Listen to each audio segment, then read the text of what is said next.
Olá, gente, sejam bem-vindos ao nosso canal mais uma vez. Peço a todos aí que não são inscritos que se inscrevam no nosso canal. Deixe o seu like, seus comentários e compartilhe os nossos vídeos, tá bom?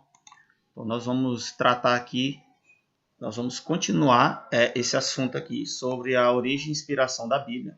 E hoje nós vamos para o segundo vídeo dessa série, tá?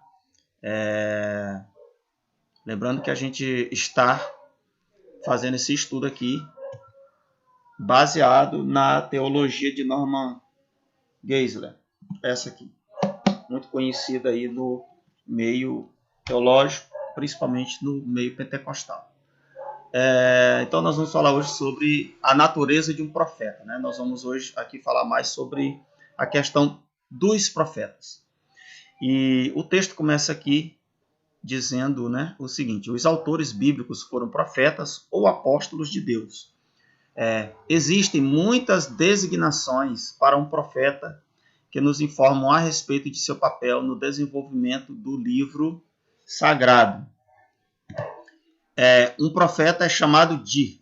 Então vamos ver aqui quais são os termos que ele usa para designar um profeta.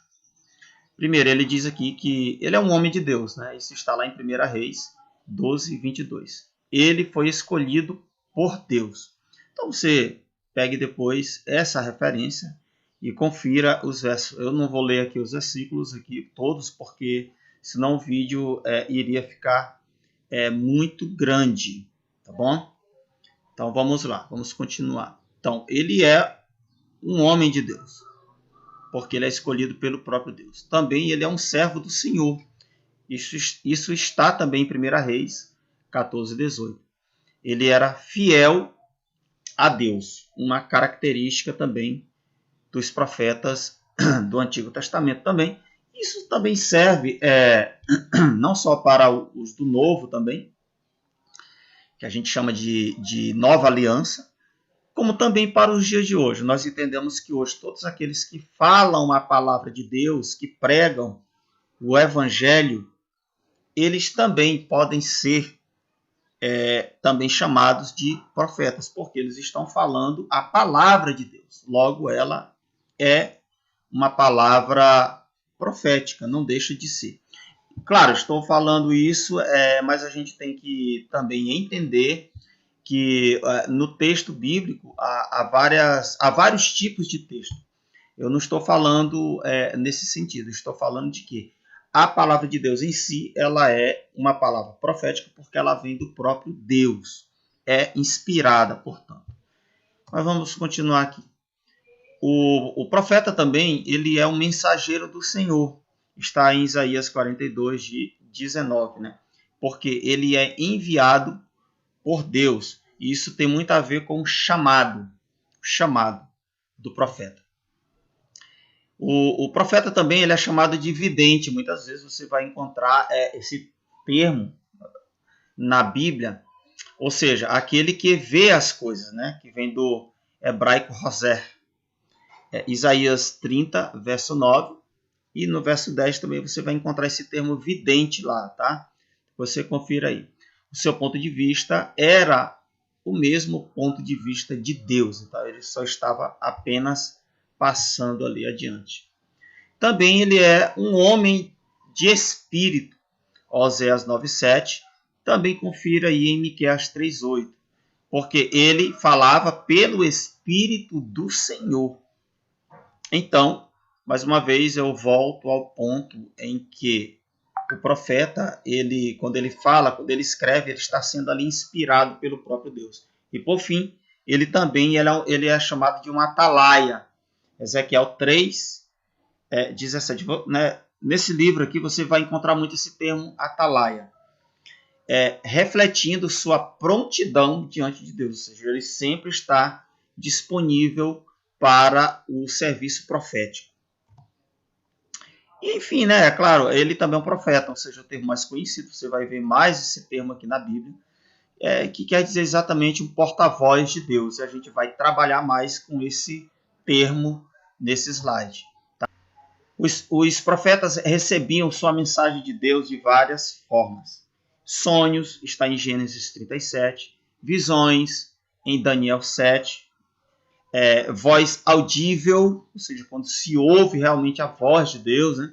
Está em 1 Samuel 3. Uma voz interior, Oséias 1 e Joel 1 também, você vai ver nesses capítulos aí, essa questão.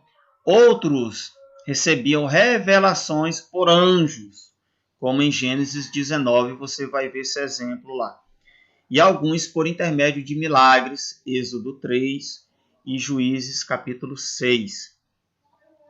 Ou lançamento de sortes, Provérbios 16, 33.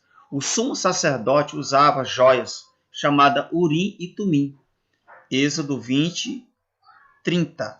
Você vai ver esse exemplo, que eram pedras que eram usadas, né? Que ele usava elas exatamente para poder saber a vontade de Deus. Inclusive, nessa imagem aqui do lado, você vê aqui um desenho onde mostra o sacerdote. Veja ali o peitoral dele, né, com as pedras.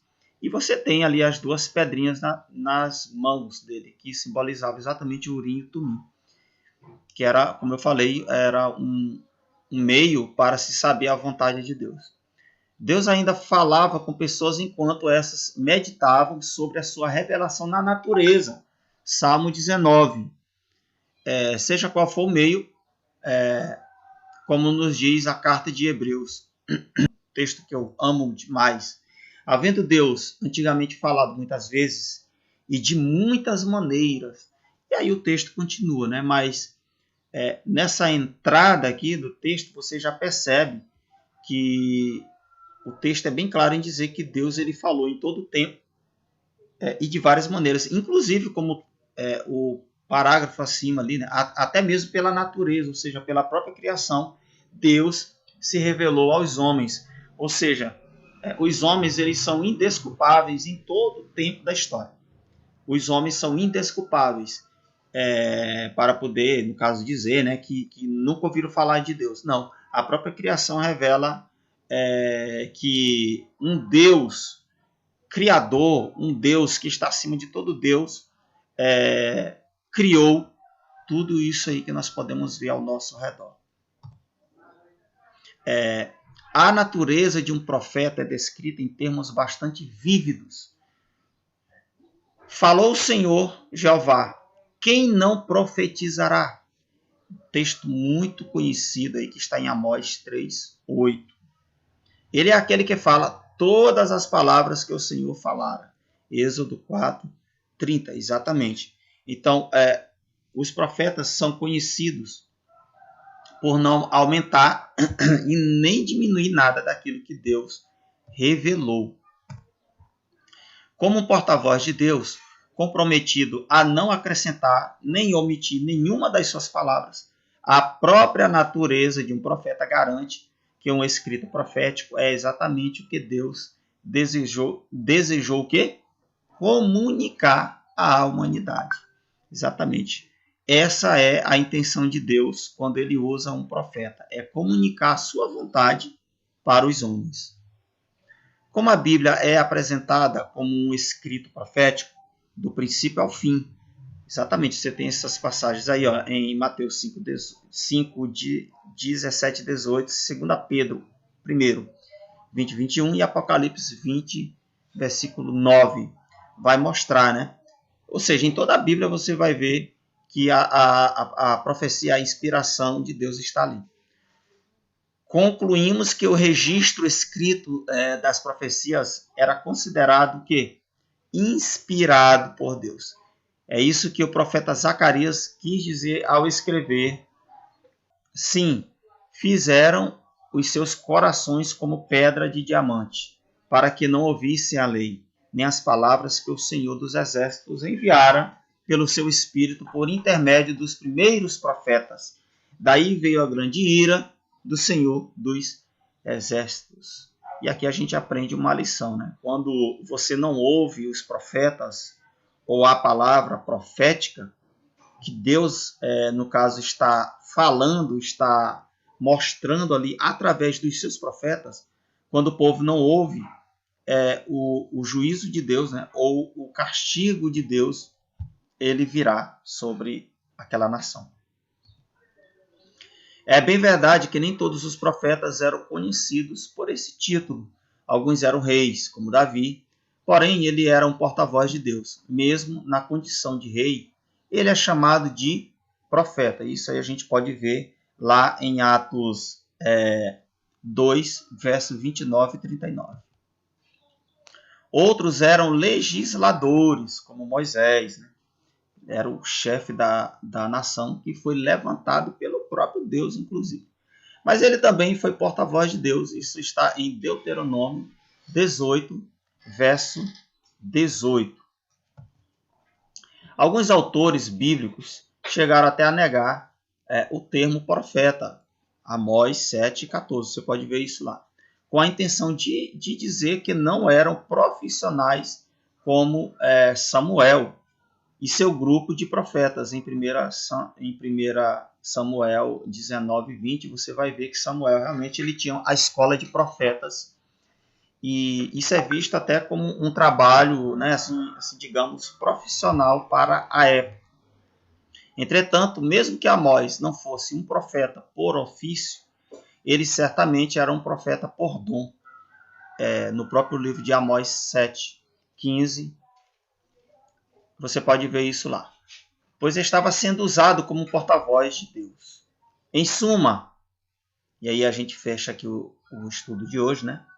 Um profeta era alguém que dizia o que Deus lhe dizia para dizer. Interessante, né? Nem mais, nem menos do que isso. Então, Geisler fala isso em sua Teologia Sistemática, na página 215, no volume 1. Você pode ver essa citação aqui. E aí, como eu falei aqui, né, a nossa referência maior para esse slide, o nosso estudo está sendo baseado na Teologia Sistemática de Norman Geisler, e como a gente já vinha falando, tá? Deixa o seu gostei aí, deixa o seu like, e uma sugestão de vídeo é bem-vinda. Se você quiser que a gente fale de um assunto aí que tem a ver, é claro, com essa questão que o nosso canal aborda, né? Veja bem o que é que a gente aborda aqui. A gente trabalha muito com essa questão da palavra de Deus, dos originais, principalmente do Novo Testamento, da inspiração, cânon. Então você pode comentar aqui e deixar uma sugestão de vídeo para nós. Quem sabe um dia aí a gente possa postar algo que tenha a ver com a sua sugestão, tá bom? Então que Deus abençoe aí a sua vida, em nome de Jesus.